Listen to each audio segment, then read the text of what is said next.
Stoichiometry. सबसे पहले तो आपने इस वर्ड को प्रोनाउंस कैसे करना है यही सीखना है। बहुत सारे स्टूडेंट्स को ये भी प्रॉब्लम होती है। तो ये इसकी प्रोनाउंसिएशन है स्टोय की, ऐसे याद करना इजी हो जाएगा। की आप अक्सर यूज करते हो वर्ड। ओम ई ट्री, इकट्ठा बोलेंगे तो स्टोय कियोमीट्री, स्टोइकियोमेट्री। अब ये होती क्या है? देखिए, हार्ट ऑफ केमिस्ट्री क्या है? Chemical reactions. Reactants change to products, ऐसे केमिस्ट्री चलती है सारी। अब रिएक्टेंट जब प्रोडक्ट में कन्वर्ट होंगे तो यहां पे एक चीज आपको चाहिए, कितना रिएक्टेंट प्रोडक्ट में कन्वर्ट हो गया या कितना प्रोडक्ट बन गया। This is very much important. वहां पे जाके आपको मैथमेटिकल कैलकुलेशंस करनी पड़ेंगी, क्वांटिटेटिव अमाउंट निकालने पड़ेंगे प्रोडक्ट्स के। सिंपल सी बात है, घरों में भी खाना पकता है। अब अगर आपने 2 आदमियों के लिए खाना बनाना है तो अमाउंट अलग है, अगर मान लो 100 के लिए बनाना है तो अमाउंट अलग है, एंड सो ऑन। ऐसे ही केमिस्ट्री में भी है, लैब में भी आपने रिएक्टेंट्स मिक्स किए तो प्रोडक्ट्स बनेंगे। तो हमने कैलकुलेशंस करनी है, इतने रिएक्टेंट्स मिला के कितना प्रोडक्ट बनेगा। वो सारी कैलकुलेशंस आती हैं in the field of stoichiometry.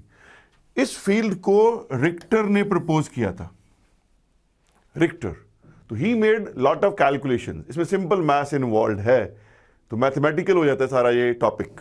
ज्यादा इसमें क्वेश्चंस ही बनने वाले हैं, रादर प्रैक्टिकल प्रॉब्लम्स हैं कि लैब में हम डील करते हैं केमिकल्स के साथ, तो कितना अमाउंट ऑफ प्रोडक्ट बनेगा। अब डेफिनेशन के मुताबिक चलते हैं तो it is A section of chemistry that involves using relationships between reactants and और products in a chemical reaction to determine the desired quantitative data। इस वर्ड पे ध्यान देना, desired quantitative data। Quantity wise कितना प्रोडक्ट बनेगा या कितने reactants consume हो जाएंगे, दोनों रिएक्टेंट भी एंड ऑब्लिक और प्रोडक्ट। अगर उनका भी अमाउंट निकालना प्रोडक्ट्स का तो वो भी निकाल सकते हैं।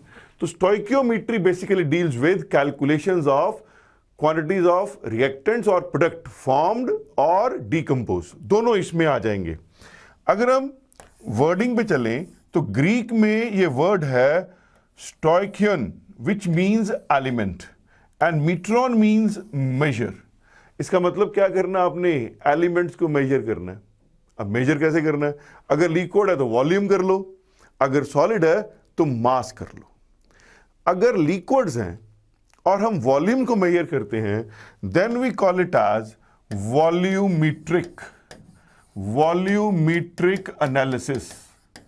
ये लिक्विड्स में आ जाएगा। अगर सॉलिड्स हैं तो फिर हम मासेस मेजर करेंगे, then we call it as gravimetric analysis. ये दोनों ही पार्ट ऑफ स्टोइकियोमेट्री है।